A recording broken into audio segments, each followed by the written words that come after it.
नमस्कार मित्रों, मैं आनंद कुमार विश्वकर्मा साहेगढ़, जिला सागर, मध्य प्रदेश। एक और विषय पर आपसे चर्चा करने के लिए प्रस्तुत हुआ हूँ।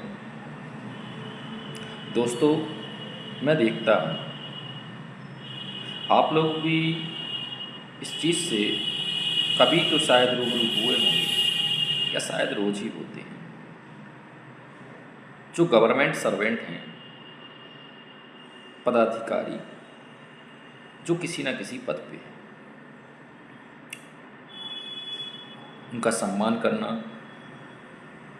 सम्मानपूर्वक उनसे बात करना और अपने कार्य को जो भी ज़रूरत है, जो उनके उसमें अंडर में है, तो उस काम को करवाना, ये बात सही है। लेकिन हम देखते हैं कि कुछ पदाधिकारी जो गवर्नमेंट पदों पर हैं, वो कोई भी हो, चाहे वो ग्रामीण स्तर से एक ग्राम सेवक सचिव या नगर पंचायत अधिकारी हो, नगर पंचायत में अन्य अधिकारी, तहसील स्तर हो, ब्लॉक स्तर, कोई भी। अगर हमने कई जगह देखा है ऐसा, कुछ अधिकारी ऐसे होते हैं जो उस पद को अपनी बापोती समझ बैठते हैं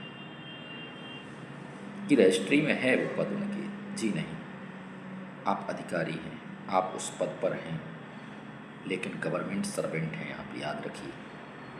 सम्मान बनता है, मैं तहे दिल से सम्मान करता हूँ और आप सबसे भी गुजारिश करता हूँ कि प्रत्येक अधिकारी का सम्मान करें, लेकिन कब? जब उसको अपने पद और अपने कार्य का ज्ञान हो, अपने कार्य के प्रति वो सजग हो, घूसखोर ना हो। ऐसा नहीं कि पता चला कि चक्कर काट रहे हैं 15-15 दिन से किसान, गरीब लोग, या वो अपने पद के एवज में आकर किसी प्रकार से डराएं, धमकाएं या इस प्रकार से कोई भी। तो इसमें डरने की आवश्यकता नहीं है। सीधे तौर पर जिस भी पदाधिकारी से आप ग्रसित हैं, अगर वो पद के आवेश में या आवेश में आके आपको डराए, किससे बात कर रहे हो, कैसे बात कर रहे हो, तुम्हें पता नहीं, मैं ये कर दूंगा, या कुछ भी, तुरंत आवाज़ उठाएं। आप नहीं उठा सकते, हम तक जानकारी पहुंचाएं, हम उठाएंगे फेस टू फेस। सोचने की बात है, यही तो अंधकार है। यही जो पॉजिटिव एनर्जी है ना, यही होती है। जो ये घिरे हुए लिप्त हो जाते हैं, सच कहें तो इनको पद पे बैठने का कोई अधिकार नहीं। ऐसे अधिकारियों को कि जिनके लिए ईश्वर ने वो क्षमता दी, गवर्नमेंट ने वो पद दिया, जिससे आप लोगों का हित कर सकते हैं। ज़्यादा कुछ नहीं तो जिस पद पे आप बैठे हैं उस पद की तो गरिमा रखें।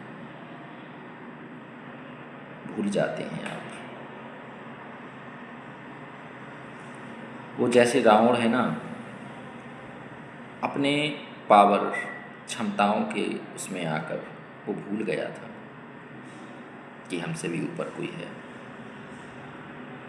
अन्याय की डोर कितनी भी लंबी हो जाए, एक दिन कटती जरूर है। दोस्तों, कभी भी किसी के साथ अगर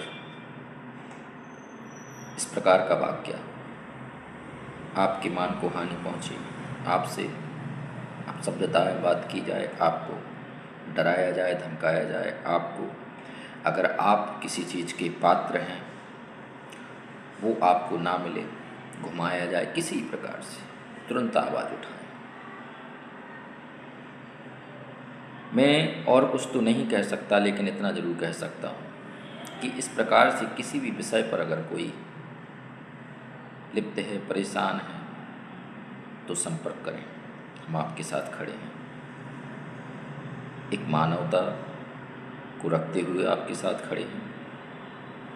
एज अ पत्रकार की हैसियत से, श्रमजीवी पत्रकार की हैसियत से, सी न्यूज़ भारत की हैसियत से और भारतीय नागरिक होने की हैसियत से। इससे ये होगा अगर ग्रामीण क्षेत्र सुधर गया तो नगर सुधर जाएगा, जिला सुधर जाएगा, मध्य प्रदेश सुधर जाएगा और पूरा देश सुधर जाएगा। और मैं अपने क्षेत्र के और भारत के सभी सरपंच प्रधानी पर जो हैं उनसे ये निवेदन करूँगा कि आप भारत की वो पहली इकाई हैं कि अगर एक पंचवर्षीय भी आपने ईमानदारी से काम कर लिया, जागरूकता से काम कर लिया, मेहनत से काम कर लिया, आप अपना अगर सिर्फ अपना हित छोड़ के एक पंचवर्षीय काम कर लें, जहाँ तक मेरा अनुभव कहता है, मैं चैलेंज देता हूँ, भारत का भविष्य उज्ज्वल पता नहीं कितने समय में हो पाएगा, लेकिन आप जिस ग्राम पंचायत के सरपंच हैं उसका 5 साल में ही आप भविष्य उज्ज्वल कर सकते हैं। ज़रूरतमंदों की ज़रूरतें पूरी करके, आवाज़ को ऊपर उठा के, अपने ग्रामीण क्षेत्र में विकास करके, आपके ग्रामीण क्षेत्र में साक्षरता दर को बढ़ा के, है ना, हर प्रकार से। क्या लगता है आपका जेब से थोड़ी ना देना है, गवर्नमेंट दे रही है ना, आपको तो आवाज़ ही उठाना है, इसीलिए आपको चुना गया है ना। मुद्दे बहुत सारे हैं, ईश्वर ने चाहा अगर तो प्रत्येक मुद्दों पे चर्चा होगी। फिलहाल में इतना ही मैं कहकर अपनी वाणी को विराम देता हूँ। जय हिंद।